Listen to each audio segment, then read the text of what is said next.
That voice, Mafia boss whispered as nurse sang, then fell to his knees beside his sister's bed. The 11th floor of St. Jude's private hospital was silent at 2 in the morning. It was a silence bought and paid for, thick and sterile, broken only by the rhythmic, electronic sigh of machines that refused to give up. Luciano Barone sat in the dark, his chair angled toward the bed. He had not removed his jacket. The hand-stitched wool, worth more than the car the charge nurse drove, was a suit of armor, but it did nothing to stop the cold that lived in the room. His sister, Sophia, lay perfectly still, even in the antiseptic glow of the monitors. She was beautiful, 22 years old, her dark hair fanned out on the white pillow, her skin like porcelain, a small, blue-tinged bruise, the last visible remnant, remained on her temple. It was where her head had struck the pavement after the bullet meant for him had torn through her abdomen. 2 months. 62 days he had sat in this chair, watching the steady rise and fall of her chest, a movement forced by a ventilator. Luciano was a man carved from granite. As the head of the Barona family, he was feared on every street, respected in rooms he never entered, and hated by men he'd put in the ground. But in this room, he was just a brother drowning in guilt. He had raised her, shielding her from the grit and blood of his world, only to have that world catch her in the crossfire. His failure was a physical weight, pressing the air from his lungs. He felt nothing. Numbness was his only defense. The beep of the heart monitor was the metronome of his vigil. Beep, beep, beep. Then the silence broke. It was not a machine. It was a voice. It slipped into the room not through the door, which was closed, but through the ventilation, or perhaps just through the thin, expensive walls. It was female, soft, and so full of a quiet, aching sadness it felt like a physical touch. A woman was singing. It was not a performance. It was a whisper set to music, an old melody he vaguely recognized, something his mother might have hummed. Luciano's head lifted, the numbness in his chest cracked. He frowned, irritated by the intrusion, yet his body, independent of his will, strained to hear it better. The voice was like warm honey, smoothing over the raw edges of his grief. It was impossibly vulnerable. He rose without making a sound, his large frame moving with a predator's silence. He pulled open the heavy door to his sister's suite, stepping into the dimly lit hallway. The singing was clearer here, coming from a room further down the corridor. Liana Carter checked the fluid level on the patient's IV drip, her movements practiced and automatic. She hated the night shift, but it paid 12% more, and 12% was the difference between keeping the lights on and another threatening letter from the landlord. Her anxiety was a low, constant hum, a vibration just beneath her skin. The only way to soothe it, the only way she'd ever known, was to sing. She did it unconsciously, a habit she'd never broken. While she worked, she hummed, and when she was alone with a sleeping patient, she let the words come. It was therapy. For them. The charge nurse had once said, but Liana knew the truth. It was for her. She wiped down the tray, her voice barely above a breath, singing the lullaby that had calmed her own nerves since she was a child. She was exhausted. Her scrubs were stiff. Her shoes a unique brand of torture, and she was terrified she'd miscalculated her aunt's medication budget. She didn't know the most dangerous man in the city was standing 30 feet away, listening. Luciano watched from the shadows. He saw a nurse. She was average, he supposed. Brown hair pulled back in a tight, functional bun, stray wisps framing a pale face. She looked tired. She looked small. But the sound that came from her was immense. It filled the hallway, a column of pure, unshielded emotion. He watched her gently adjust a sleeping man's blanket, her movements tender, her voice unwavering. He felt an unfamiliar tightness in his throat. This was not the sharp, professional polish of the other staff. This was raw. It was the sound of someone who had been hurt and was still standing. He realized with a jolt, the first thing that had made him feel anything other than rage or guilt in 62 days. He saw the head nurse, a heavy-set woman named Martha, exiting another room. Luciano stepped from the shadow. Martha jumped, her hand flying to her chest. "Mr. Barone, I'm sorry, I didn't see you. Is everything all right with Sophia?" Luciano's voice was a low rasp, rough from disuse. "Who is that?" He nodded down the hall, where the singing had just tapered off as the nurse moved into another room. "Who, sir?" "The nurse. Singing." Martha's expression soured. "Oh, that's Liana Carter. I'm so sorry. Mr. Barone, this is her first week on the private wing. I've told her about the unprofessional noise. It will not happen again." Luciano stared at the nurse, his gaze unreadable. "Liana Carter," he repeated. It wasn't a question. He turned and went back into Sophia's room, the door clicking shut with heavy finality. The next day, Liana was called into the administrative offices 10 minutes before her shift. Unprofessional behavior? Liana stared at Helen Davis, the day shift supervisor, who peered at her over a pair of severe rectangular glasses. "A complaint was filed. Liana," Helen said, her tone clipped. "A very serious complaint. From the VIP in Suite 304. The Barone family." Liana's stomach turned to ice. The Barone family. She didn't know the name, but she knew the type. The private wing was full of them. Men and women who walked through the world as if they owned it, demanding silence and perfection, treating the staff like furniture. The complaint was about singing. Mr. Barone is paying a catastrophic amount of money to ensure his sister has absolute peace. He's not paying to hear the staff practicing for a talent show. You're a good nurse, Liana, but this is a final warning. Any more complaints, and I'll have to move you back to the general surgical floor. Liana swallowed. The general floor meant a pay cut. A pay cut meant eviction. I understand. Good, don't let it happen again. Liana walked out of the office, humiliation burning in her cheeks. It wasn't just the warning, it was the violation. Her music, the one small private thing that got her through the night, had been called unprofessional noise, all because of some rich man in a suit who didn't like being disturbed. Rage, cold and sharp, replaced her fear. She saw him later that evening. He was standing in the hallway outside his sister's suite, speaking quietly to a doctor. He wore a dark gray suit that probably cost more than her last 6 months' rent. He was tall, built with a solid, imposing stillness.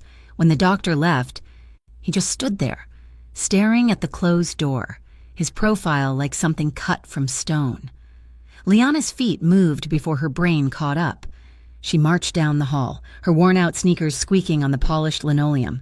"Excuse me," she said. Luciano Barone turned slowly. Up close. He was even more intimidating. His eyes were dark, almost black, and held a coldness that went clear to the bone. He didn't speak. He just watched. "I'm Liana Carter," she said, her voice shaking slightly, but she held her ground. "The nurse you reported."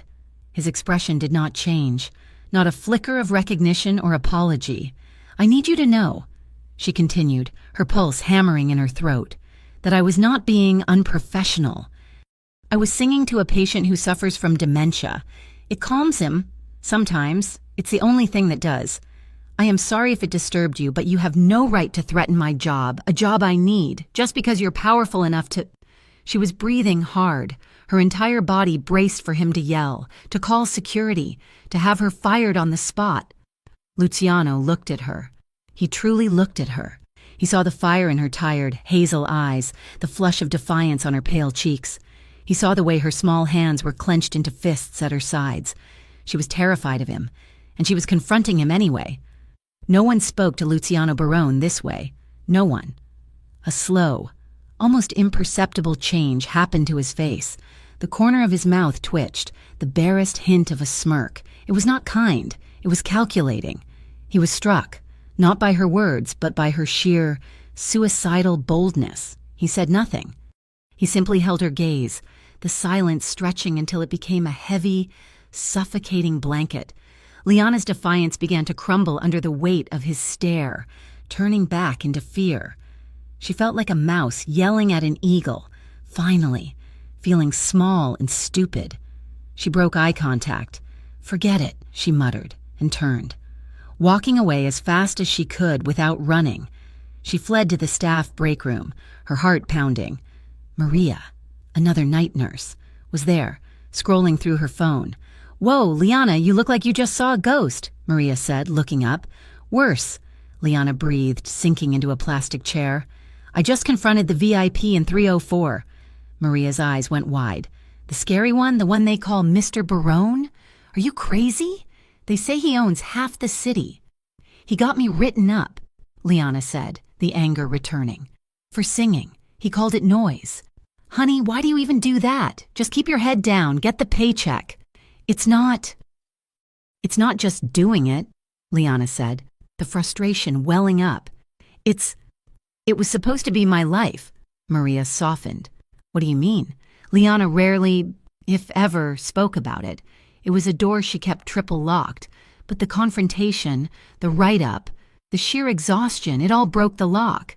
"I used to study music," Liana whispered, staring at her hands. "Conservatory level. I was going to be a music therapist. Maybe even sing professionally." "What happened?" Liana's face closed. The memory was sharp. "Physical. A man happened. My ex, Adam." She took a shaky breath. "He was charming. Everyone loved him, until they were alone with him. He said he loved my voice. Then he started telling me who I could sing for, then where I could sing. Then he told me I was no good, that I was embarrassing him." She traced the rim of her coffee cup. "The night of my senior recital, he got drunk. He told me I was singing for other men. He got violent. He destroyed my apartment. He broke my keyboard. He grabbed my throat and told me if he couldn't have my voice, no one could." Maria was silent. "I testified," Liana continued, her voice flat. "But he was smooth. He had a good lawyer. The case collapsed. I dropped out of school. I couldn't sing, not even in the shower, for almost a year. I moved here, changed my name slightly, started nursing school. It was practical. It was safe." She looked at Maria, her eyes bright with unshed tears. "Singing in the halls. It was the first time in 5 years I felt like myself again, and now that rich bastard just took it away." That night, Luciano sat in his usual chair. The room was colder, the silence heavier. He found himself listening, waiting. The numbness had returned, but now it felt incomplete. He had been intrigued by her nerve. He had his team run her name before he'd even sat down. The report that came back was thin. Liana Carter, 28, graduated from a community nursing program. No family, except a disabled aunt in a state-run facility in the Bronx. No assets, no social media. A mountain of student and medical debt. She lived in a rundown apartment that was one step above a slum. She was, by his world's standards, a ghost, a non-entity. And she had looked him in the eye and accused him. Just after midnight, he heard it again. It was different this time. He moved to the door and cracked it open. She was in the hallway, pushing a linen cart. She wasn't singing words, just humming a melody. It was quieter, more hesitant, broken. She was afraid. He had done that. He had taken that fire he saw in her eyes and dampened it. A strange, protective instinct warred with his annoyance. He had filed the complaint, not to be cruel, but because the sound she made, it was his. He'd heard it first. It had broken his isolation, and he didn't want it wasted on demented old men. He wanted it for Sophia. He watched her push the cart past his door, her shoulders slumped in defeat, and for the first time since his sister's eyes had closed, Luciano Barone's face softened. The mask of the Mafia boss, the cold grief of the brother, it all fell away for a fraction of a second, leaving only a man, mesmerized by a broken lullaby. 2 nights later, Liana stumbled up the 3 flights of stairs to her apartment, her legs aching. The elevator had been broken for a week. The hallway smelled like stale curry and damp. She was bone tired, running on 4 hours of sleep and the dregs of a cold cup of coffee. She fumbled for her keys, her fingers clumsy. She just wanted to lock the door, shower, and fall into bed. When she reached for the lock, her fingers brushed a piece of paper. It was jammed in the door frame, right at eye level, a folded piece of cheap notebook paper. Her blood went cold. She never got mail this way. Never. Her stomach clenched. With trembling hands, she pulled it free. She unfolded it. There were only a few words, written in a heavy, sloping cursive she recognized instantly. A handwriting that had haunted her nightmares for 5 years. Heard you're still singing. Little bird, I'm back in town. 8. Liana's keys slipped from her numb fingers, clattering loudly on the worn linoleum floor. She couldn't breathe. Her legs gave out, and she slid down the peeling paint of the door, the note crushed in her hand. He was back. Adam was back. Less than an hour after Liana Carter slid to the floor, her back against her own apartment door, Luciano Barone was looking at a photograph of the note she still held crushed in her hand. He sat in his office, a soundproofed room miles from the hospital, encased in dark wood and old money. The phone call had been brief. The ex showed, his man, Nico, said Nico was new, efficient and invisible, planted in the building across the street 3 days ago. He didn't go in, just left something in her door. She found it about 20 minutes ago, has not moved since. The note? Luciano's voice was low, bored. It was a dangerous sound. My guy in the building got a shot of it before she did. Reads, heard you're still singing. Little bird, I'm back in town. Eh? Luciano's hand, which had been resting on the desk, closed slowly into a fist. The background check he had run after her little display of courage in the hallway had been thorough. A was Adam.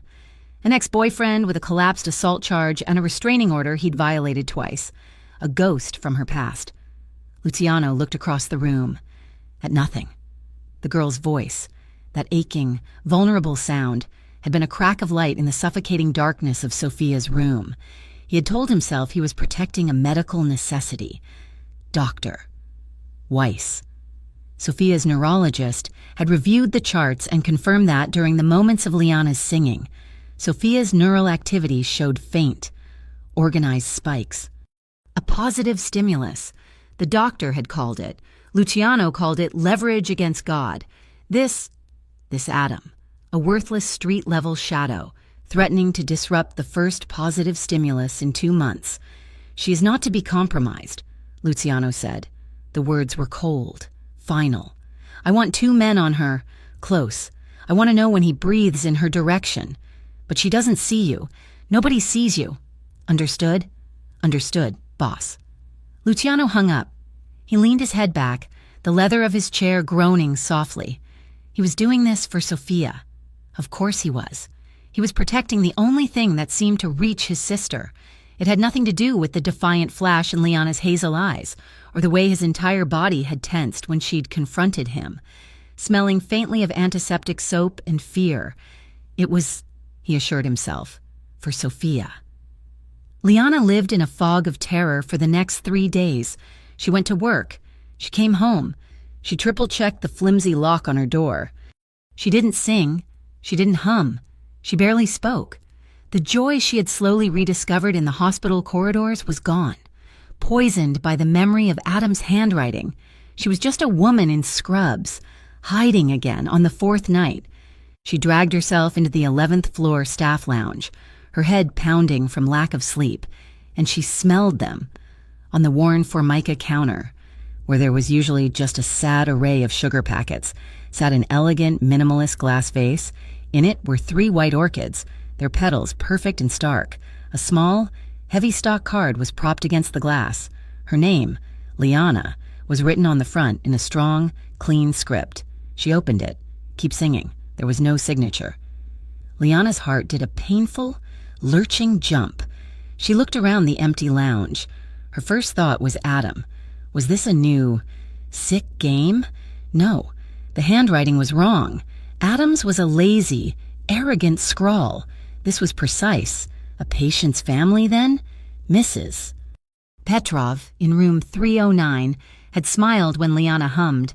She was still staring at the card, a confusing mix of fear and something else, warring in her chest, when she felt it, the prickle on her skin, the sensation of being watched. Slowly. She looked out the lounge doorway, down the hall toward the private suites. He was there.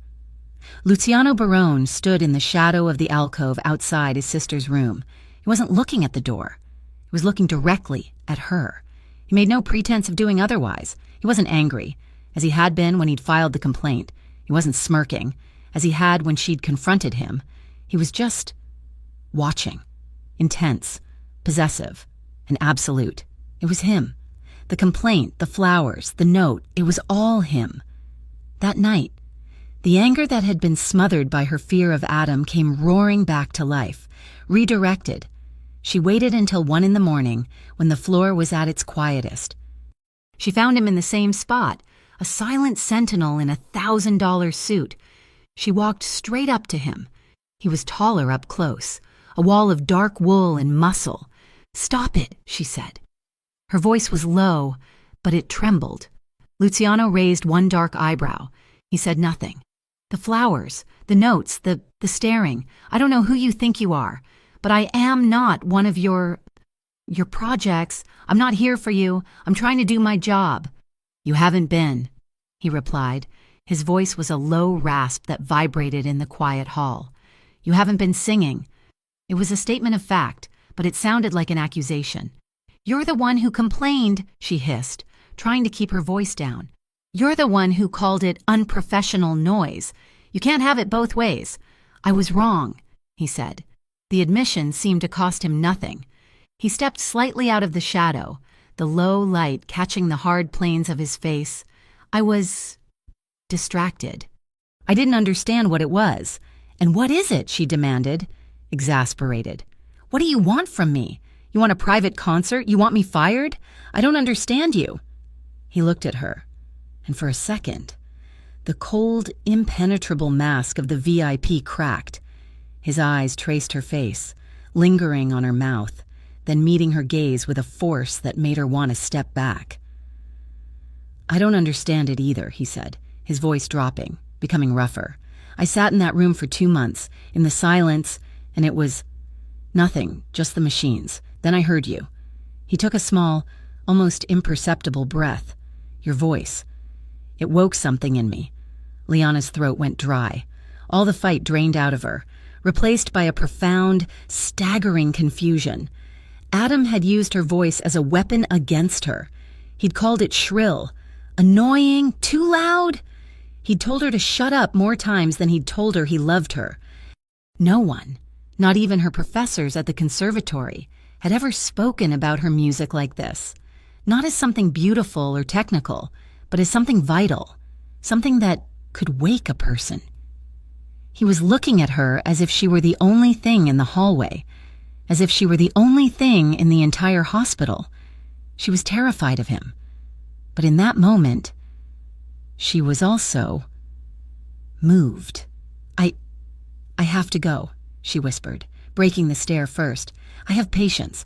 She walked away, her legs unsteady. She didn't look back, but she felt his eyes on her until she turned the corner. Luciano watched her go.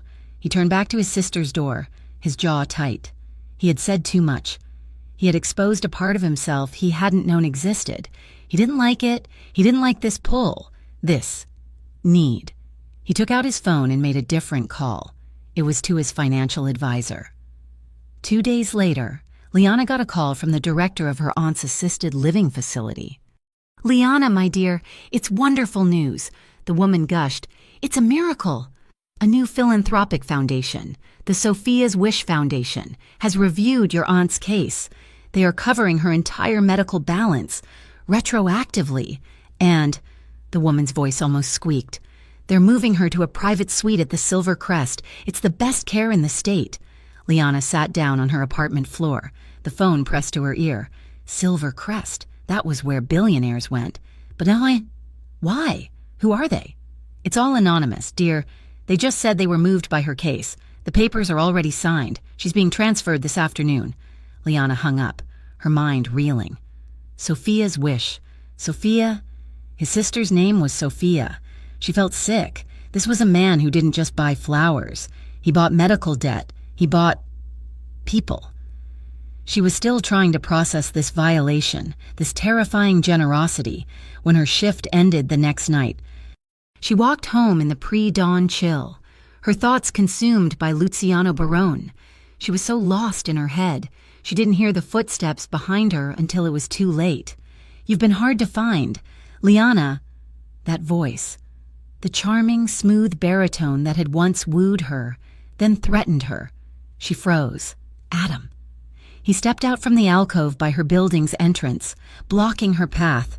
The streetlight was out, but she could see the familiar, handsome smile. It didn't reach his eyes. Or should I say, "Little bird, you didn't like my note." "Adam, please," she said, her voice a tiny, breathless thing. She tried to step around him. He grabbed her wrist, his grip like a steel trap. "Not so fast. I hear you're running with a new crowd, a rich crowd. You think you're better than me now? You're hurting me." The panic was a cold stone in her stomach. "You don't know what hurt is," he sneered, pulling her closer. "You're singing for him, the way you used to sing for me? Let go of me," she cried, pulling back.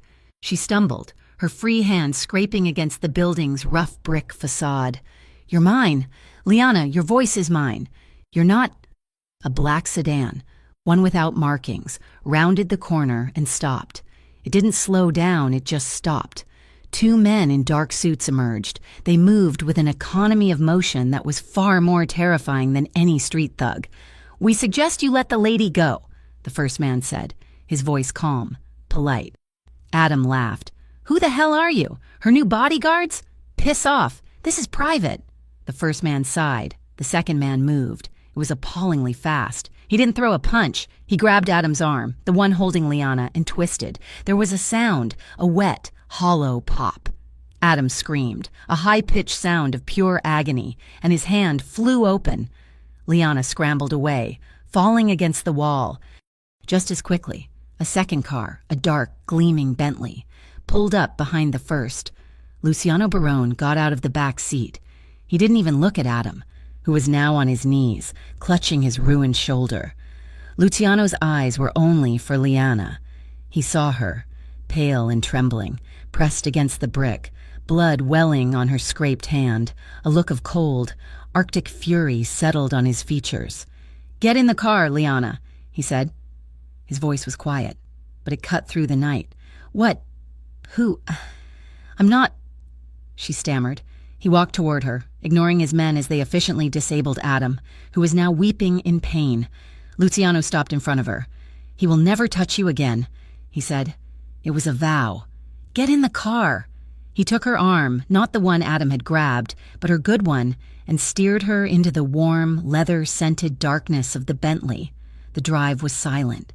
Liana vibrated with shock, her scraped hand wrapped in a silk handkerchief he'd pressed into it. They didn't go to the hospital. They didn't go to her apartment. They drove to a high-rise, took a private elevator to the penthouse, and stepped into a vast, empty apartment made of glass and steel. The moment the door closed, the adrenaline gave way to rage. "You had me followed," she shrieked, rounding on him. "You knew he was there. You let him touch me." "He is handled," Luciano said, his face impassive as he removed his jacket. "Handled? You call that handled? That was violence. Who are you?" "I'm the man who just saved your life," he said, his voice still too calm. "I don't want to be saved by you," she yelled.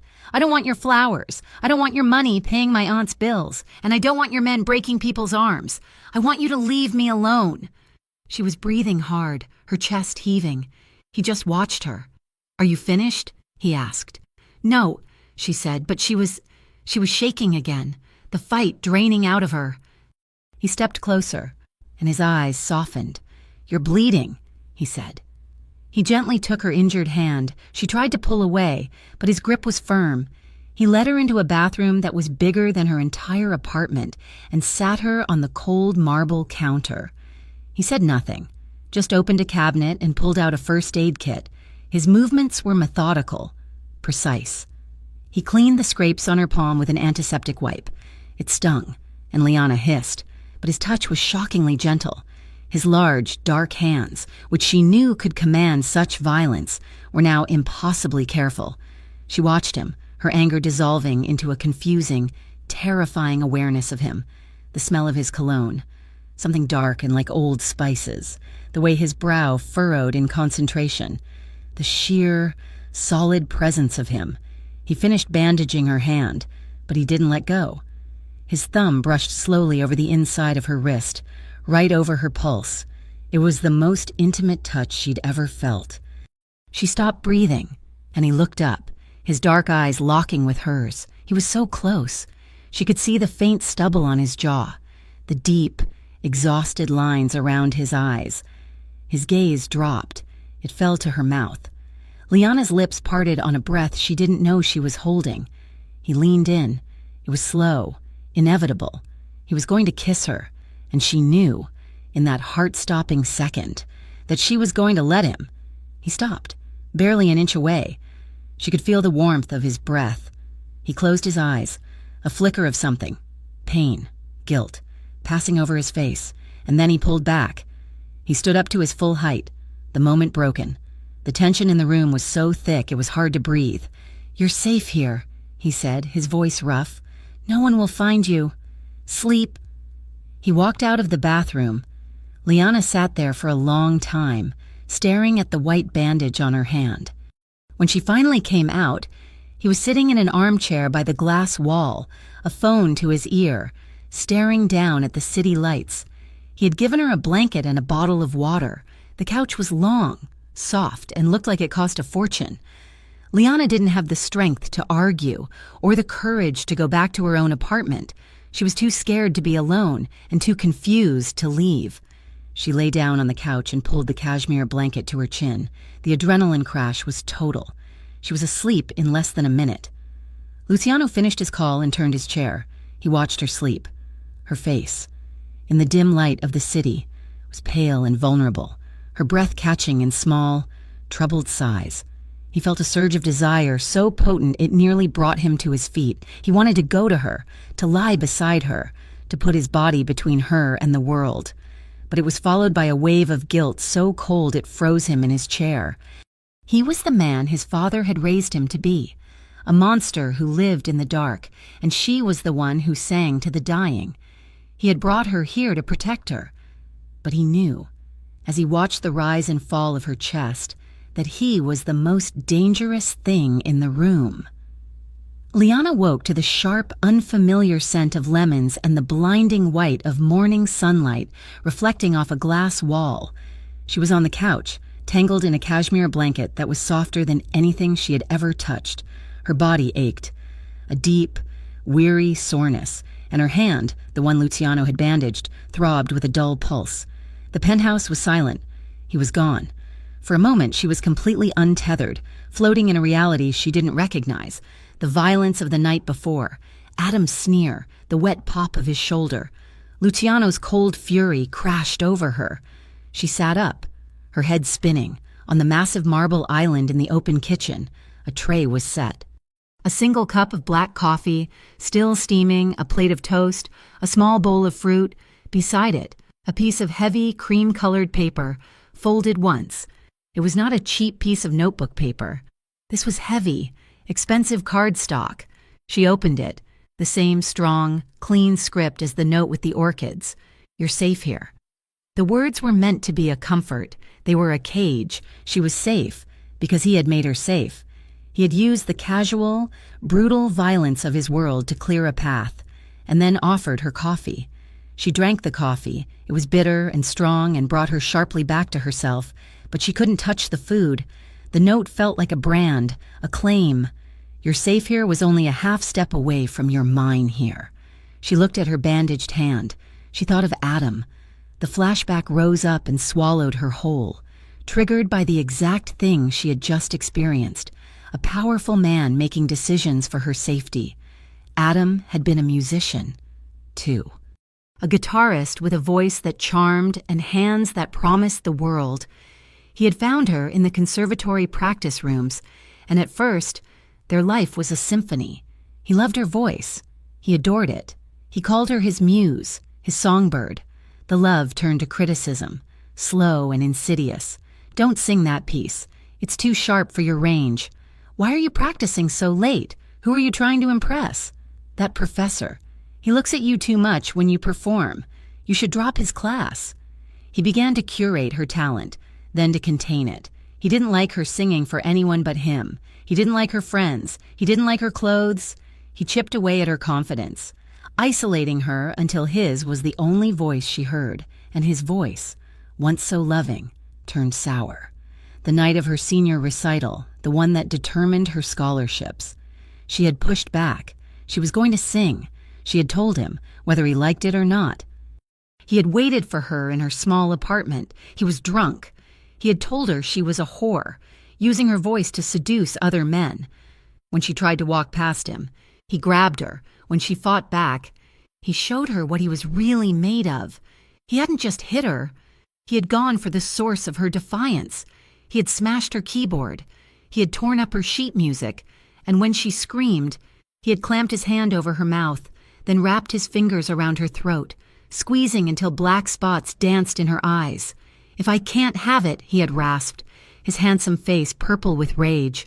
"No one will." She had testified. She sat in a cold courtroom, her throat still bruised, and told her story. He sat across from her, clean-shaven in a borrowed suit, looking remorseful. His lawyer painted her as a hysterical, emotional music student prone to drama. It was her word against his charm against her trauma. The case collapsed for lack of evidence. The restraining order was paper. Liana dropped out of the conservatory 2 weeks later. She couldn't sing. She couldn't even listen to the radio. The sound of a perfect fifth made her want to vomit. She fled, changed her name from Anna to Liana, and enrolled in nursing school. Nursing was practical. It was anonymous. It was silent. And now, Luciano Barone, a man who radiated a power that made Adam look like a child, had sent her a note. Keep singing. She had to get out. She had to get to work. Work was real. She found her scrubs, still smelling faintly of the hospital. She let herself out of the penthouse. The elevator descended in absolute silence. No one stopped her. When she got to the hospital, she expected to be fired, or worse, to be treated differently. But everything was normal. The day shift was ending. The night shift was clocking in. Maria gave her a tired wave. The normalcy was more unsettling than a confrontation. She was halfway through her rounds, her anxiety a low, buzzing wire. When he found her, he wasn't in the hall this time. He was standing at the nurse's station, as if he belonged there, speaking quietly with Dr. Weiss. Dr. Weiss. Sophia's neurologist turned to Liana as she approached. "Ah, Nurse Carter, Mr. Barone was just telling me about your alternative therapy." Liana flushed. "Sir, he's very interested in your methods." "Doctor," Weiss continued, a small, curious smile on his face. "In fact, he's requested you perform them again, in a more controlled setting." Luciano watched her, his dark eyes unreadable. His gaze flicked to her bandaged hand. "Liana," he said. It was the first time he'd used her name. It sounded different in his mouth. Possessive. "My sister. I want you to sing for her." She looked from the doctor to the Mafia boss. This was not a request. I'm not a therapist, sir. I hum, doctor." "Weiss has noted neural spikes correlating to your presence," Luciano said, ignoring her protest. "He will be observing to see if the stimulus is repeatable." This was a test, and she was the lab rat. She wanted to say no. She wanted to throw the story of Adam in his face and tell him what happened to songbirds when men tried to cage them. But then she looked past him, through the window of Suite 304, and saw the shape of the girl on the bed, a girl who was a victim, a girl whose brother, for all his terrifying power, was just a man, lost and grieving. "Okay," Liana whispered. "Okay, for her." She walked into the room. It smelled like sterile sheets and lavender lotion. Luciano followed, standing in the corner by the window, a statue of dark-suited grief. Doctor. Weiss stood by the monitors, his eyes on the readouts. Liana stood by Sophia's bed. The girl was beautiful, like a sleeping princess in a tragic story. Liana felt a profound, aching sorrow for her. "What should I sing?" she asked the room. "Whatever you sang that first night." Luciano's voice came from the shadow. Liana took a shaky breath. She closed her eyes, shutting out the machines, the doctor, and the dangerous man in the corner. She thought of the fear she felt. She thought of Adam. and she thought of this girl, trapped in the silence. She began to sing. It was an old Italian lullaby, one her grandmother had taught her, Ninna Nana, Ninna O. Her voice was hesitant at first, thin and reedy, but as she focused on Sophia, it strengthened, filling the room. She sang of stars and slumber, of a love that keeps watch through the night. The melody was simple, aching, and pure. She sang for a full minute. The only sound was her voice and the rhythmic sigh of the ventilator. "Look at that, Doctor," Weiss breathed. Liana stopped, her voice cutting off. She opened her eyes. The doctor was pointing to the EEG monitor. A series of green lines, usually a slow, lazy wave, was fluttering. It was organized, spiking in time with the cadence of her song. "It's a strong, consistent neural stimulus." "Doctor," Weiss said, excitement in his voice. "Her brain is reacting. It's trying to follow the music." Luciano moved from the window, his eyes locked on the screen. He looked at Liana, and his expression was one of raw, unguarded hope. "Sing it again," he commanded, his voice rough. Liana sang it again. The lines danced. "Doctor." Weiss left a few minutes later, muttering about new protocols. Liana was wiping her eyes, emotionally drained. Luciano hadn't moved. He was just staring at his sister. "I need to get back to my rounds," Liana said quietly. She was almost at the door when he spoke. "They were killed. My parents." Liana stopped, her hand on the door. She turned. He was still looking at Sophia, his back to Liana.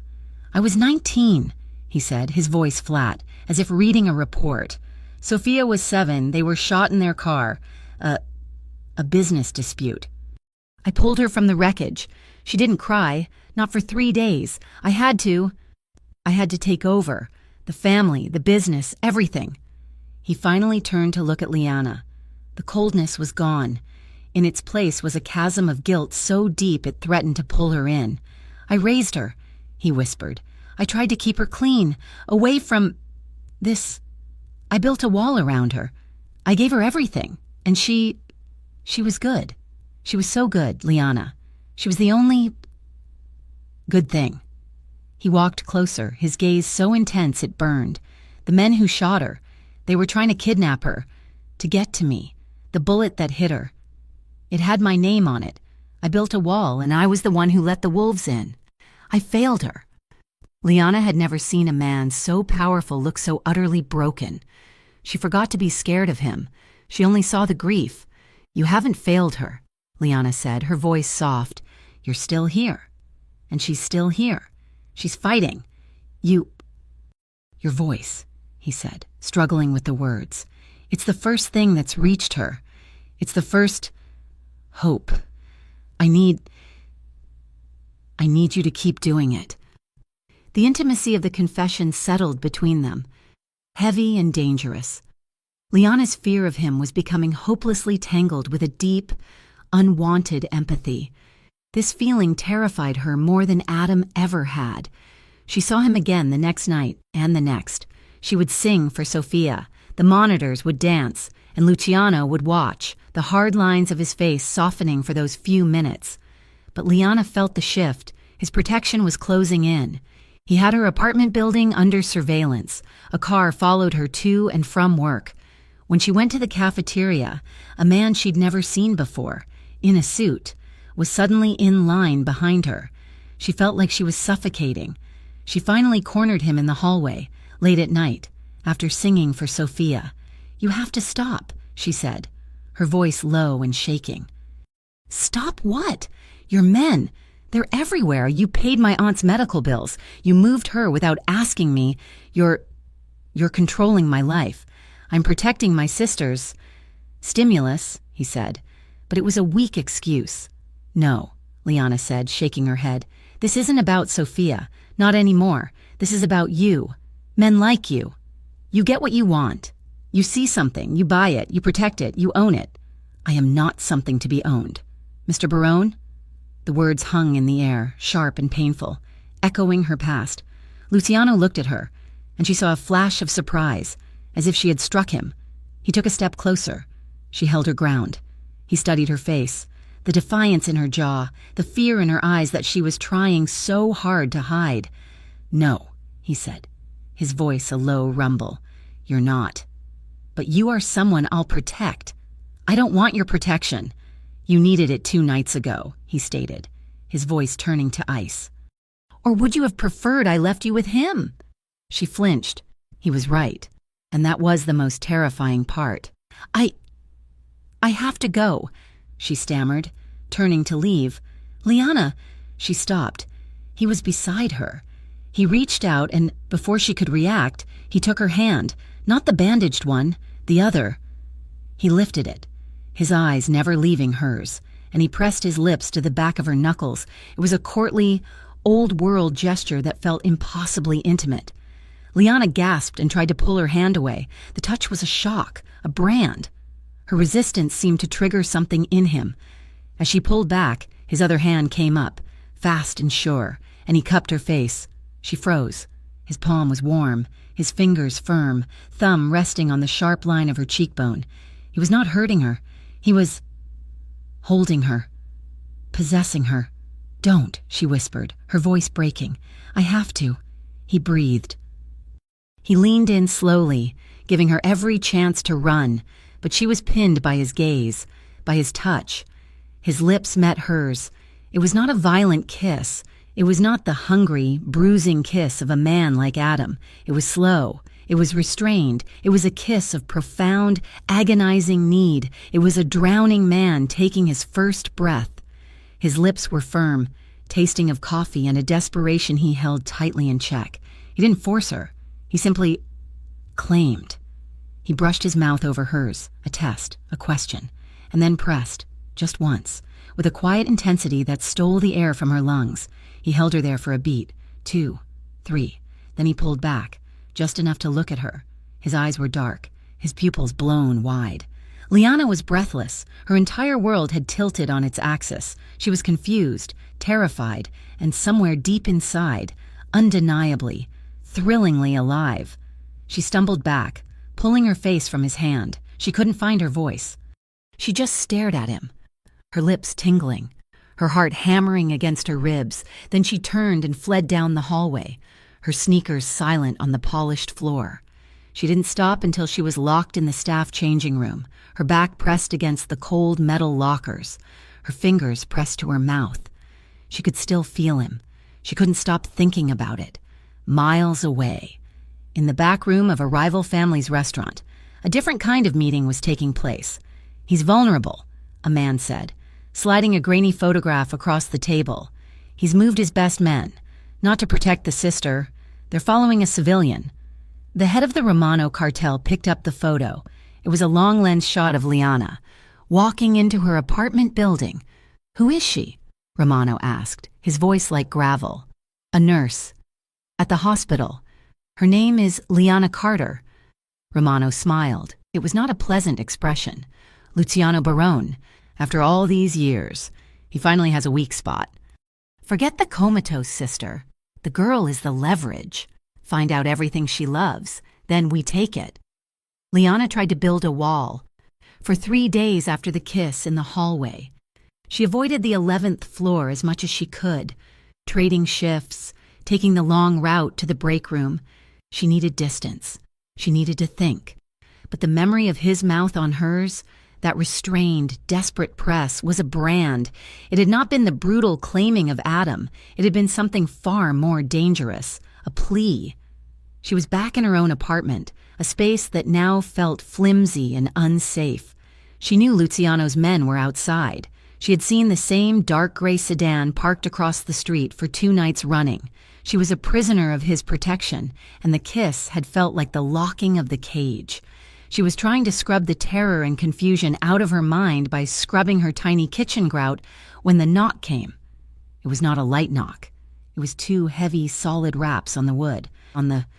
She froze, her heart leaping into her throat. She thought of Adam. She thought of the note. "Liana." His voice. It came through the door, a low rumble that vibrated in her chest. She squeezed her eyes shut. She did not want to see him. She did not want to feel that pull. "Go away," she said, her voice weak. The lock on her door, the one she had triple-checked, made a sharp metallic click. Then the door opened. Luciano Barone stood in the entryway. He was not in one of his immaculate suits. He wore dark trousers and a black, high-collared knit shirt that made him look less like a boss and more like a shadow. In his arms, he held 2 large paper grocery bags. "This lock is worthless," he said. Not as a criticism, but as a fact. He stepped inside, brushing past her into the tiny kitchen. "I'll have it replaced tomorrow." "You can't just break into my apartment," she cried, following him. "I didn't break. I picked it," he said, placing the bags on her small counter. He began unloading them: milk, eggs, a loaf of fresh bread, cheese, vegetables, and 2 containers of what smelled like fresh pasta from the restaurant he owned. "You haven't been eating." It was the same tone he'd used about her singing, a simple statement of fact. "You can't be here," she said, her hands clenching at her sides. "You can't just show up with groceries. I am not your responsibility." "No," he agreed, turning to face her. "It was too large for the kitchen. It was too large for her entire life. But you're skipping shifts. You look tired, and you are under my protection. That makes this my responsibility." "Protection," she scoffed, the word tasting like acid. "Or control." Before he could answer, the world outside the window went white. A deafening crack of thunder shook the building, and the sky opened. The rain did not fall. It attacked, hammering against the thin glass. Luciano just looked at her. "The storm is here." As if summoned by his words, Liana's single overhead light flickered once, twice, and died. The apartment was plunged into a sudden, thick darkness, the only sound the roar of the rain and her own sharp intake of breath. "Stay still," his voice commanded from the blackness. She heard a soft rustle, the scratch of a match. A small flame bloomed, and he lit a stubby candle that had been sitting on her windowsill. In the flickering, warm light, his face was all shadows and sharp angles. He looked less like a man and more like something ancient. I have more candles," she whispered, her anger muted by the sudden intimacy of the blackout. They shared the food he had brought, sitting on her worn rug, the containers balanced on her coffee table. The candlelight softened the tension, the roar of the rain isolating them from the world. They ate in silence for a few minutes. "Why are you doing this?" she finally asked, the question she had been holding for weeks. "Doing what?" "This." She gestured around the room. "The protection, the groceries, my aunt's bills, the kiss. Why me? You could have any nurse. You could hire the best music therapists in the world for your sister." Luciano set his fork down. He stared into the small flame, his expression unreadable. "They wouldn't be you. Their voices, they would be trained. They wouldn't have what yours has." "What? What does it have?" He looked at her, and his gaze was so heavy she felt it like a physical weight. "Damage, the same as mine." The confession hung in the air. Liana's throat felt tight. "You talk about my damage," she said, finding her courage in the dark. "What about yours? You sit in that hospital, you run whatever it is you run, you have all this power, but you're alone." She took a breath. "Why have you never married, Luciano?" He did not flinch. He did not look away. He seemed to be weighing the question and the cost of answering it. "My world. The one I was born into. It's not kind to women," he said, his voice a low rasp. "My father, he loved my mother, and his enemies used that. They targeted her. They targeted me. Love is a liability. Liana, it's a target you paint on your own back and on the back of the person you love. I would not do that to anyone. So you just feel nothing?" "I felt nothing," he corrected. "It was safer. I was too dangerous to love anyone. It was a simple rule." He leaned in slightly, the candle flame catching the deep, dark intensity in his eyes. "Until now." The air left her lungs. Until now. He was saying she was the exception. He was saying he was breaking his one rule. For her, the rain hammered the glass, a frantic drumbeat against the silence of his confession. Liana was trembling. She wasn't sure if it was cold, or fear, or something else entirely. "I'm scared of you," she whispered. "I know," he said. I don't know what you want from me." I want you to be safe, he said, and I want you to sing. He reached out, not to her hand, but to her face. He didn't cup it, as he had in the hospital.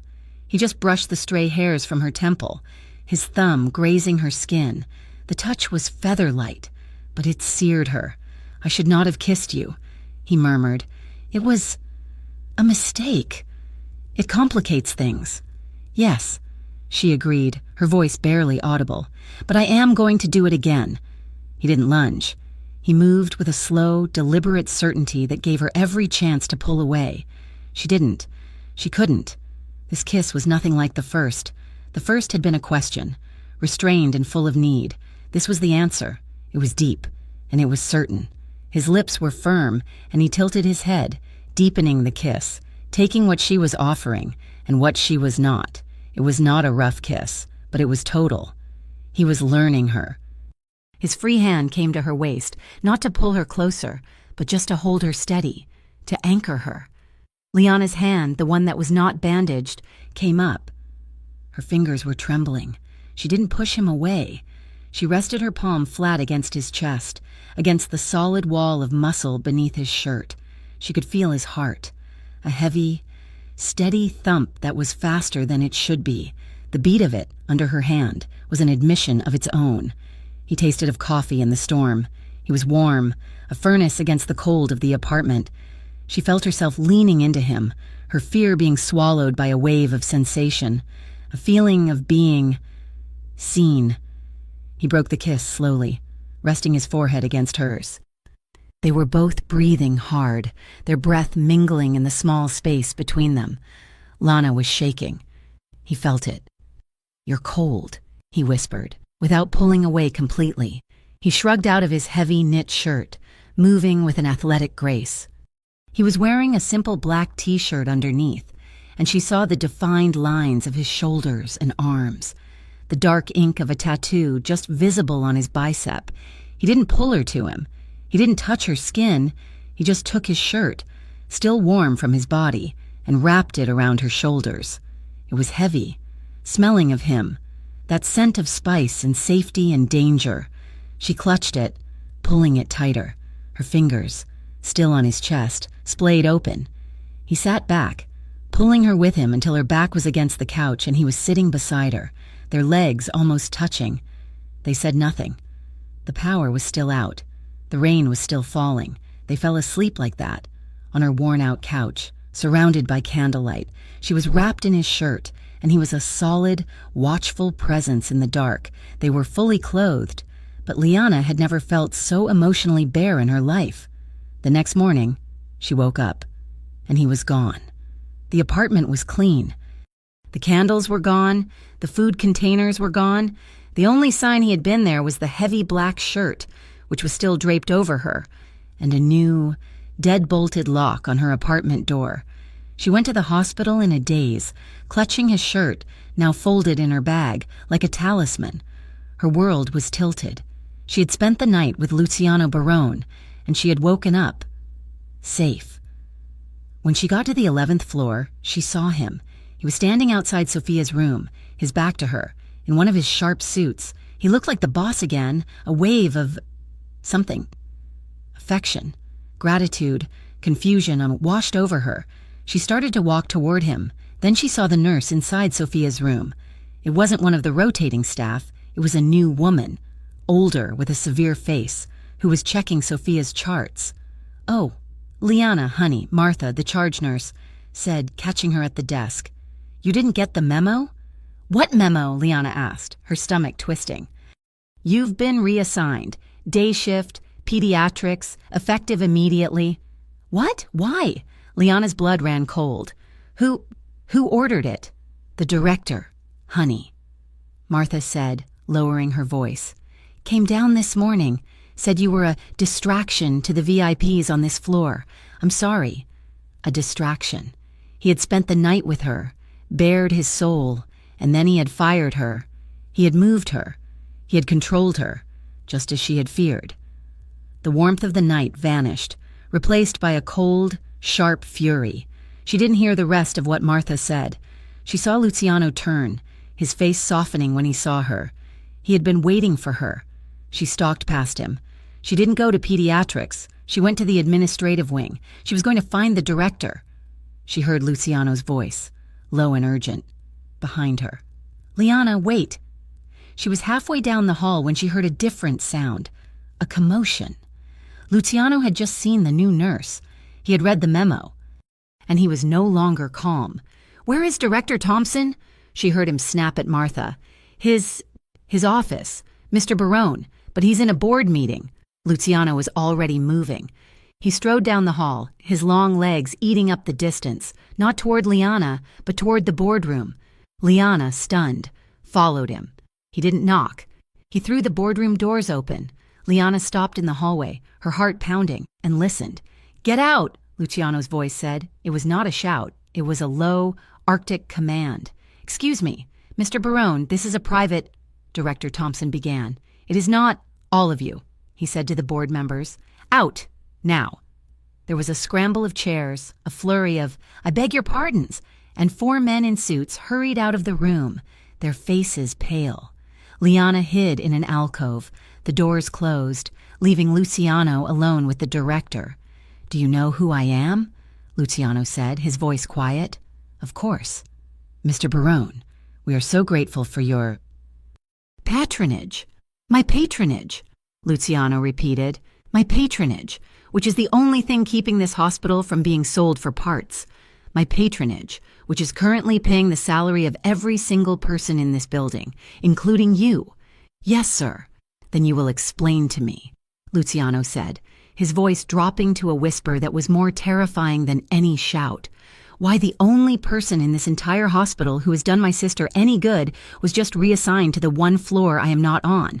It was a complaint," the director stammered.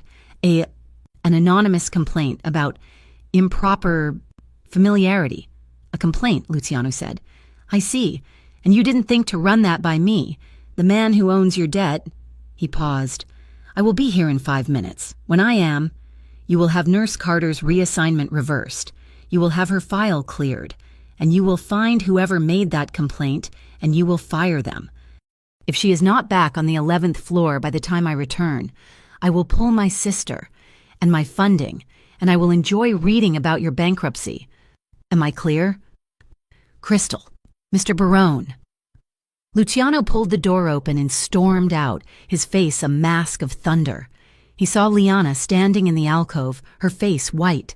She felt 2 things at once: a dizzying, flattering sense of awe that this man would tear down a hospital for her, and a profound, bone-deep terror that he would— She stepped out, blocking his path.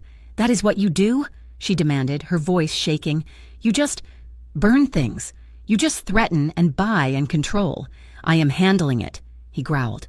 "No, this is not handling it. This is monstrous," she cried, the words tumbling out. "You can't do this, Luciano. You can't protect me by controlling everything. That is not love. That is ownership. I can't fall in love with a man who thinks I am just another one of his possessions." The words "fall in love" hung in the sterile air between them, shocking them both into silence. Liana's hand flew to her mouth. She hadn't meant to say it. Luciano stopped. His whole body went still. The fury in his eyes vanished, replaced by a raw, profound shock. He looked shaken. He stared at her, as if seeing her for the first time. He had used his power, the only tool he had ever known, and it was the one thing that was costing him. "Liana," he said. His voice wrecked. "Don't," she said, tears welling in her eyes. "I can't. I have to go." "No," he said, reaching for her, but not touching her. "Don't go. Please. Forget him. Forget what I did. Just my sister." He looked genuinely desperate, all the power stripped away. "Please, don't do it for me. Do it for her. Just sing for her. One more time. Please." His please was her undoing. The Mafia boss was gone. This was the grieving brother. She wiped her eyes, her anger collapsing into weary empathy. She nodded. They walked back to the room. The new nurse was gone. Liana sat by Sophia's bed, Luciano standing in his usual spot by the window, the tension between them a living thing. Liana took a breath. She sang the lullaby, her voice thick with unshed tears, but it was clear and soft. She sang of peace. She sang of waking. She finished the song. Nothing. Just the beep of the monitors. "I'm sorry," she whispered, and then it happened. Sophia's hand, the one nearest to Liana, twitched. Her fingers curled, just slightly. "Did you see that?" Luciana was at the bedside in an instant. Her hand. She moved her hand. Liana looked. Sophia's eyelids fluttered. A small, almost inaudible sigh escaped her lips. She was still in the coma. She didn't wake up, but it was more. It was a crack in the ice. Luciano looked at Liana, his face a mask of such profound, tearful gratitude that it broke her heart. That night, Liana went home, her mind reeling from the whiplash, the fight, the admission of love, the twitch. She walked into her building, her mind 1,000 miles away. The 2 guards Luciano had posted in the lobby nodded to her. She nodded back. She got to her apartment. The new lock was solid. She felt, for the first time, safe. When she opened the door, she saw it. An envelope had been slipped under the door, bypassing the guards. It was a simple, white envelope. Her name was not on it. Her hands trembled as she picked it up. It was heavy. She tore it open. It was not a note. It was a photograph, a high-quality, color photograph. It was a picture of her aunt. She was in her new room at the Silver Crest, sitting in her wheelchair, smiling at a nurse. She looked happy. She looked safe. But someone had taken a thick red marker and drawn a perfect round target directly over her aunt's smiling face. The photograph fell from Liana's numb fingers. It spun, a flash of white and red, landing face up on her worn rug. The target, drawn in a thick, angry red circle, seemed to pulse. Her aunt, safe, happy, and marked. This was not Adam. Adam was a bully, a creature of impulse and ego.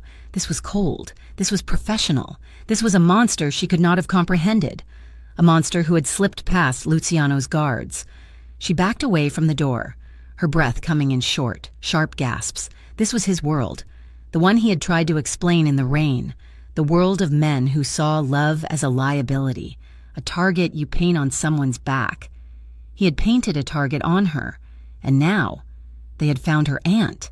She fumbled for her phone, her hands shaking so violently she could barely unlock it. She didn't have his number. She had nothing. She was going to the hospital. She had to warn him. She grabbed her keys, yanked open the new heavy-duty lock, and ran into the hallway. The 2 guards in the lobby, his men, looked up, startled, as she sprinted toward the door. "Ma'am, you're not cleared to—" One of them started, stepping in her path.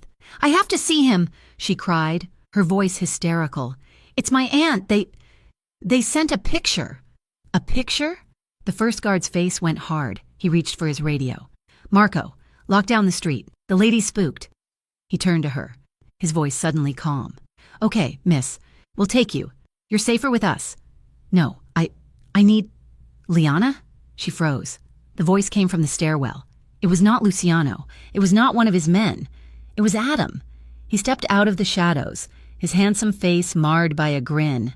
He wore a clean, expensive-looking suit. His arm was in a pristine black sling. "Fancy seeing you here, little bird," he said. The 2 guards went for their weapons, a blur of dark suits and steel. "Get back!" one yelled at her. "Oh, I don't think so," Adam said, and he clicked a small remote in his good hand. The lobby's fire alarm shrieked, a deafening, high-pitched wail. In the same instant, the front glass doors shattered inward, not from a bullet, but from 2 men in heavy tactical gear. It was a professional operation. Flashbang grenades. Liana screamed and covered her ears as a blinding white light and a concussive boom filled the small lobby. The guards were disoriented, blinded. The men were on them in a second. It wasn't a gunfight. It was a silent, brutal, efficient takedown. Liana was pressed against the wall, her eyes streaming, her ears ringing. The world was smoke and screaming alarms. Adam walked toward her, untouched, his smile gone. "You see, Liana, I found some new friends, the Romanos. They're very interested in you. Turns out, you're the one thing Luciano Barone can't live without. And that makes you very, very valuable Please, she wept, sliding down the wall. Please, Adam, you should have just stayed gone. He sneered. He grabbed her arm, his fingers digging in. Now you get to see what happens to a man's possessions when he isn't careful. He dragged her out through the shattered glass into a black van that had materialized at the curb. The entire event took less than 15 seconds. Luciano was in Sophia's room, watching the steady, slow line on her EEG. When his phone vibrated, it was not a call. It was a text. Compromised. Carter 1. It was the code from his lobby team. He was on his feet before the second text arrived. Ambush. Multiple hostiles. Carter taken. We are down. Luciano Barone stood very still. The numbness that had defined his grief for 2 months did not return. The grief that had softened him when Liana sang did not return. What returned was the monster. He turned and looked at his sister, her face peaceful. He had failed her, and now, because of him, he had failed Liana. He had put the target on her back. He walked out of the room, his face a mask of such cold, primal fury that Martha, the charge nurse, physically recoiled. "Mr. Barone?" He didn't answer. He was on the phone as he strode to the elevator, his voice a low, lethal command. "Nico, she's gone. They took her from the building. Boss, How? Now," Luciano interrupted. "Bring me the guards from the lobby detail, the ones who let this happen.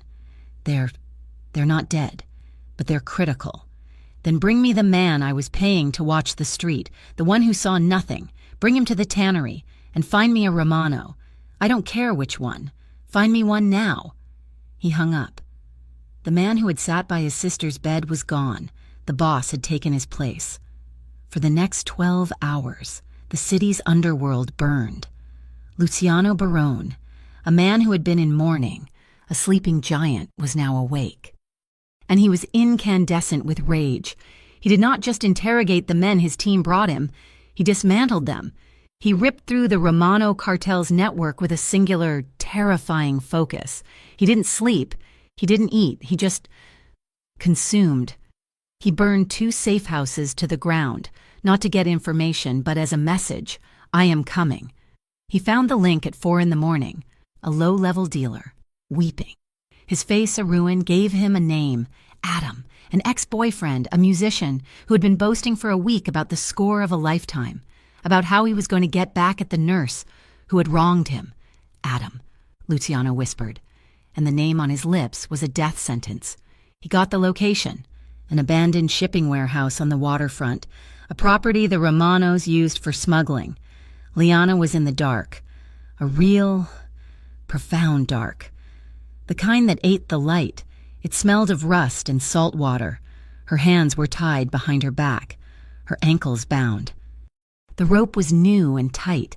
It bit into her wrists. She was emotionally devastated, but the terror was so great it had looped back around on itself, leaving a cold, hard knot of defiance. She would not cry. She would not scream. She had survived Adam once. It's a long way from the conservatory, isn't it, little bird? Adam's voice came from the corner. A light flicked on, a single, bare bulb hanging from the ceiling. He was sitting on a chair, sipping from a flask. His sling was gone. He'd been faking the injury's severity. "Why, Adam?" she asked, her voice a hoarse croak. "Why?" He laughed. "Because he broke my shoulder. Because he took you. Because you looked at him. With that same look you used to give me. Like he was a god. You're mine. Liana, you always were. And these Romano guys, they're just renting you. They want Barone, but I get to be the one to return his damaged goods. He will find me," she said, the words a prayer. "Oh, I'm counting on it," Adam said. "That's the plan. He comes for you. He walks into a room with 6 of Romano's best, and I get to watch." A door slammed open somewhere in the warehouse. "Showtime," Adam grinned. He pulled out a pistol and stood up. "Let's go see the fireworks." He grabbed her by the arm and dragged her out of the room, into a vast, cavernous space filled with shipping containers. Luciano did not enter with a team. He entered alone, from the water, a ghost in the dark. He had been in this warehouse before. He owned the one next to it. He moved through the shadows, a silence his enemies, who were waiting for a frontal assault, could not comprehend. He took out the first 2 guards on the catwalks with a silenced pistol. 2 shots, 2 soft thuds. The third, he took with a knife. It was a close, personal, silent act of violence. He held the man, his hand over his mouth, until he stopped moving. He saw her. She was across the cavern, tied to a metal support pillar. Adam was standing in front of her, his gun to her head, screaming for Luciano to show himself. "Come on, Barone! I know you're in here. Come and get your property!" Luciano stepped out of the shadow. He was 50 yards away. He held his hands up, his pistol on the ground. "Adam," he said, his voice calm, echoing in the vast space. "Let her go." "Not a chance." Adam sneered. "You're going to watch. My new friends are—" Adam was interrupted by a series of muffled shots from outside the warehouse. His new friends, the Romano men, were being engaged by Luciano's team. Adam had been played. This was not the main event. This was a diversion. Adam's face went from smug to terrified. You bastard," he shrieked, pressing the gun harder to Liana's head. "I'll kill her. I'll kill her right now." "Yes, you will," Luciano said, walking forward slowly. "You'll pull that trigger, and you will have signed your own death warrant. You will die. That is a certainty. The only question is how." He kept walking. "But you can live. Let her go. Walk away. I'll even give you a head start." You're lying." Adam was trembling. "I have never lied to a man I was about to kill," Luciano said, his voice dropping. "But for her, I'm making an exception. Let her go. Adam." He was 20 feet away. Liana, her eyes wide with terror, was looking at him. She was mouthing his name, Luciano. Adam saw the devotion in her eyes, and he snapped. "If I can't have her, no one can." He turned the gun, not on Liana, on Luciano. He fired. The shot was deafening. Luciano did not dive. He moved, a blur to the left. The bullet sparked on the concrete where he had been. Before Adam could fire again, Luciano had crossed the distance. It was not a fight. It was an execution. Luciano's hand clamped on Adam's gun wrist, shattering it against the pillar. Adam screamed. Luciano's other hand, holding the knife he'd used on the guard, moved once, a short, brutal arc. Adam gurgled, his eyes wide with surprise. He slid to the ground, his pistol clattering. Luciano didn't look at him. He was already at Liana, his knife cutting the ropes on her wrists. He was bloodied, not from the fight, but from his work. A splash of an enemy's blood was on his cheek. "Liana," he said, his voice thick. She fell into him, her legs giving out. He caught her, his arms wrapping around her, crushing her to him. He was shaking. The monster was gone. The grieving man was back. He buried his face in her hair, his body trembling. "I've got you," he whispered over and over. "I've got you. You're safe." He carried her out. He walked right past the firefight his men were now winning. He didn't look back. He just walked into the pre-dawn light, holding her, whispering her name as if it were the only word he knew. She woke up to the smell of lavender and old wood. The sheets were not the sterile, starched cotton of the hospital. They were impossibly soft, heavy linen. The room was vast, with a carved wooden ceiling and a fireplace. She was in a bed that could have held 4 people. She was clean. Someone had changed her out of her clothes and into a soft silk nightgown. Her wrists were bandaged. Luciano was sitting in a chair by the bed. He was not asleep. He was watching her. He was clean, too, wearing a fresh gray t-shirt and dark pants. But he looked hollowed out, exhausted. "Where?" she whispered. Her throat was raw. "My home, the family estate, not the penthouse. You're safe here. Truly safe." He leaned forward, his elbows on his knees. "How do you feel?" She looked at her bandaged hands. He will never touch you again," Luciano said. His voice was flat, final. The relief was so profound. She began to cry. Not the hysterical sobs of the night before, just silent, weary tears that rolled down her temples. Luciano moved from the chair to the bed, sitting on the edge. He didn't touch her. He just sat there, his guilt a palpable thing. "Liana," he said, his voice rough. "What they did, what he did, it was my fault. I put you in danger. I brought my world, to your door. You came for me." She wept. "I almost lost you," he said, and his voice broke. He looked at his hands, then at her. "For the last 20 years, I have lived for one reason, to protect my family, to protect my sister. It was my penance, my only purpose." He looked at her, and his eyes were raw with a confession that went deeper than the one in the hospital. "When they took you, I realized I was not living for my sister. I was just existing in the dark. I never knew what I was living for. Not really. Not until I almost lost you." His words settled over her, more intimate than any touch. She reached out, her bandaged, trembling hand, and she did what she had wanted to do in the rain. She touched his face. Her fingers traced the line of his jaw, the stubble, the exhaustion. He was real. He was here. He had come for her. "You scare me. Luciano," she whispered, her tears wetting her fingers. He closed his eyes, leaning into her touch. "I know." "No," she said. You don't scare me because you're violent. You don't scare me because of that." She nodded to the door, to the world he commanded. "You scare me because I trust you. I've never trusted anyone. Not really, and I trust you." His eyes opened. He looked shattered by her words. He leaned in, and he kissed her forehead. It was a kiss of reverence, of apology, of pure, unadulterated relief. Then, slowly, he lowered his mouth to hers. He kissed her lips. It was not the desperate kiss of the hospital or the slow burn of the rainstorm. This was a promise. It was salt and tears and a shared, ragged breath. It was a kiss that said, "We survived." She put her arms around his neck, and he gently, so gently, pulled her into his arms, lying down on the bed beside her. On top of the covers, he didn't undress her. He just held her. They lay there, silently, trembling together, their bodies pressed close. As the sun began to rise, his phone, on the bedside table, buzzed once. He ignored it. It buzzed again. "It might be your sister," Liana murmured against his chest. With a heavy sigh, he reached for it. He read the text. A small, almost imperceptible smile touched his lips. "It's from Dr.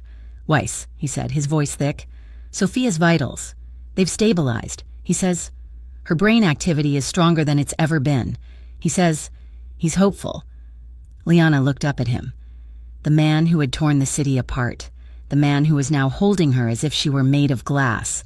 "She's waiting for you," Liana said. "And she's waiting for you to be okay." Luciano looked down at her, and he knew, in that moment, what he had to do. He couldn't just have one foot in the light. He couldn't just protect Liana. He had to deserve her. "I'm giving it up," he said. The words, spoken aloud, were a vow. What? The life, the business, the violence. It's over. He held her tighter. "I will not be the man who put a target on your back. I will not be that man for Sophia, or for you." It had been 3 weeks since the warehouse, 3 weeks since the fire, the blood, and the rescue. Liana's world was no longer defined by the gray, sterile walls of a hospital or the peeling paint of her tiny apartment. She was living at Luciano's estate, a vast, quiet property of old trees and stone, where the only sounds were the wind and the distant, muffled calls of his security team, who were now her protectors, not her jailers. Her bruises had faded to pale yellow shadows. The rope burns on her wrists were healing, thin pink lines that he kissed every morning before he left for meetings that she knew were about dismantling, not building, his old life. He had asked her to go back to the hospital just one more time.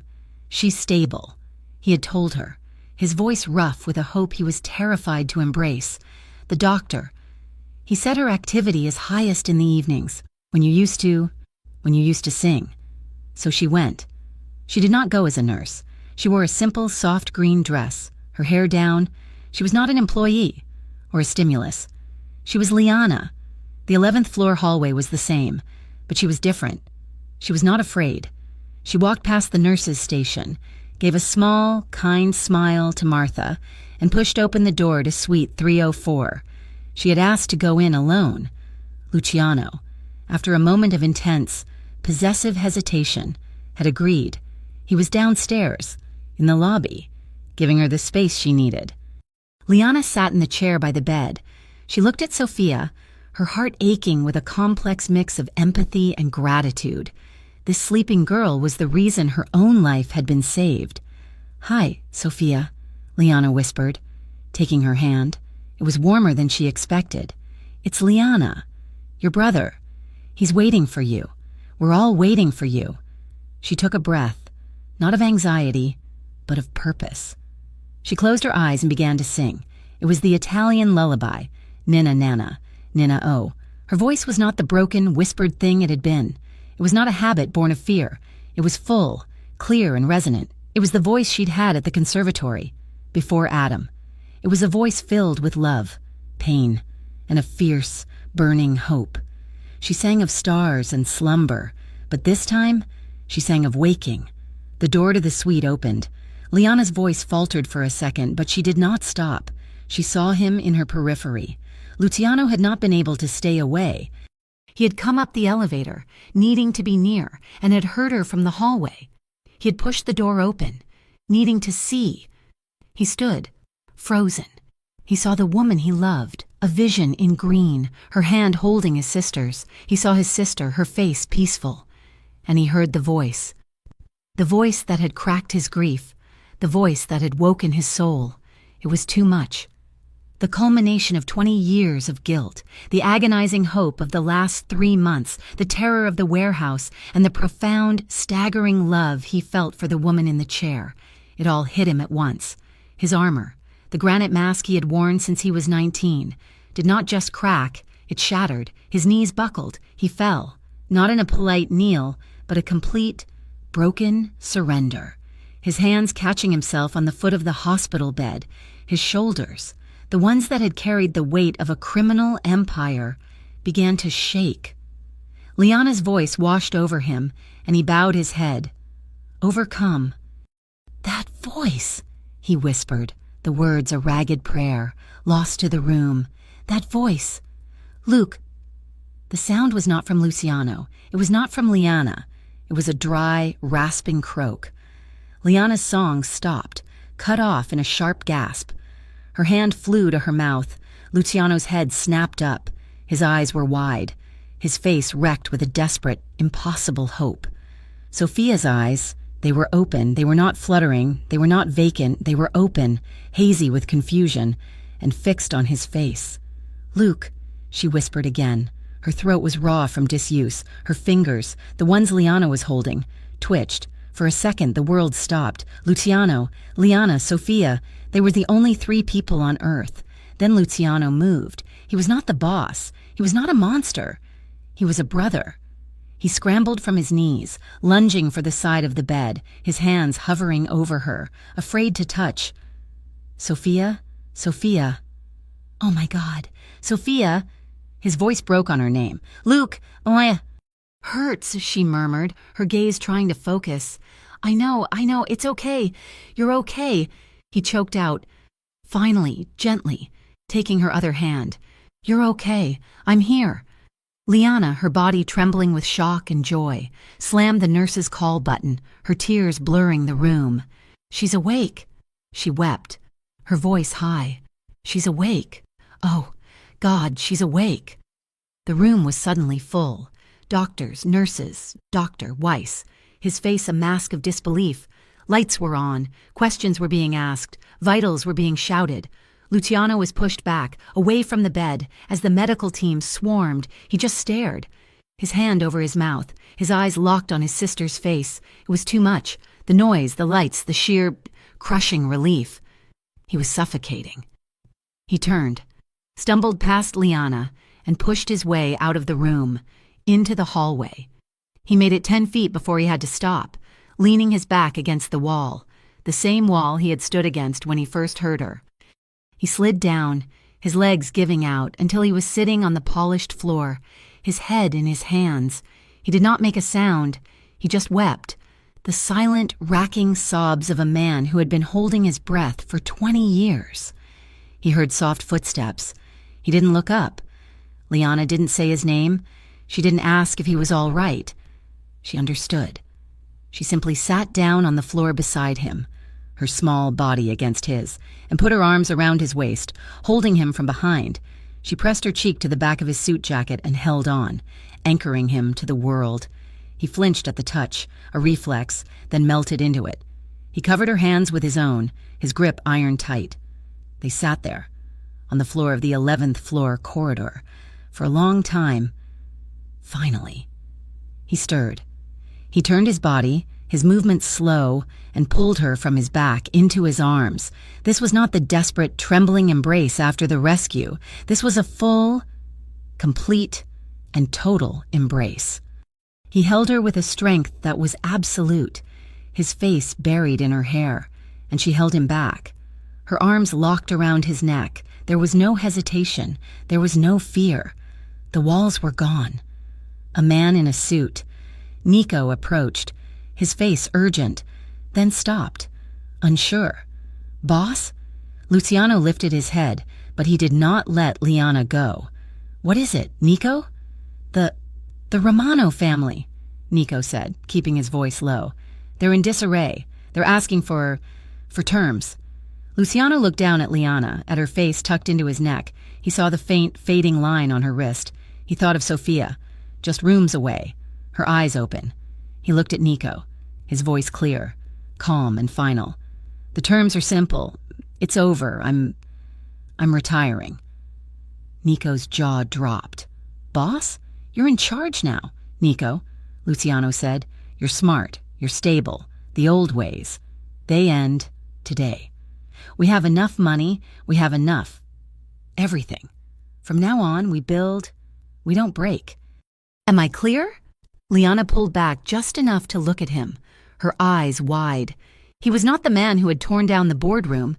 He was not the man who had burned a warehouse. He was just Luke building, he said, smiling at her, a real, small smile, not breaking. 6 months later, a small, glass-fronted office opened in a quiet, tree-lined neighborhood. The sign on the door, etched in simple, elegant script, read, "The Liana Carter Clinic for Music Therapy." Inside, Liana was sitting on a small rug, across from a young woman who was staring at the floor, her hands clenched. Liana was not singing. She was just humming, a low, resonant note, and slowly, the woman's shoulders began to relax, through the glass. Luciano sat in the waiting room. He was not in a suit. He wore a soft, gray cashmere sweater and dark jeans. He was reading a newspaper, a different section of it, one that talked about real estate development. He had bought 3 failing properties in the Bronx and was turning them into community centers. He looked up, as if he could feel her gaze, and he met her eyes through the glass. He didn't just smile, he beamed, a look of such profound, quiet pride that Liana's heart swelled. That autumn, the family estate was no longer a fortress of shadows. It was a home. The long, dark dining table was filled with light and with people. Sophia was there. Her hair was cut short, marking her new beginning, and she was laughing, a bright, loud sound that filled the room. She was arguing with Nico about a football game. Liana sat beside Luciano. She was watching Sophia, her own face bright with a joy she had never thought possible.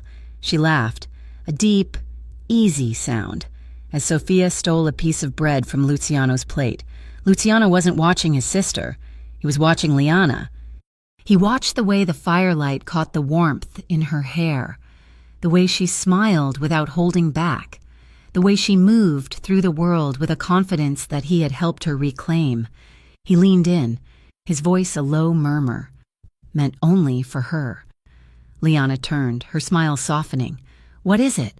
He took her hand, his thumb brushing over her knuckles, over the skin that had once been so raw. "I didn't know peace," he murmured, his voice rough with an emotion he no longer hid.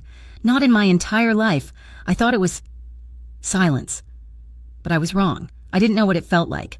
Not until you sang to me. Liana's eyes filled with tears, but she did not let them fall.